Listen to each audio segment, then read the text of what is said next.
Empayar Abbasiyah, yang berdiri dari tahun 750 hingga 1258, adalah salah satu tamadun paling berpengaruh dalam sejarah Islam. Ia bermula selepas kejatuhan Umayyah, dengan pusat pemerintahan di Baghdad, yang menjadi pusat ilmu dan kebudayaan. Di sinilah, Al-Khwarizmi memperkenalkan konsep algebra, dan Ibn Sina menulis Al-Qanun fi Al-Tib, yang menjadi rujukan perubatan selama berabad-abad. Abbasiyah juga dikenali dengan kemajuan dalam seni, sains, dan falsafah.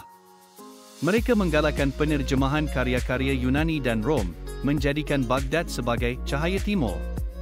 Namun, empayar ini tidak terlepas dari cabaran.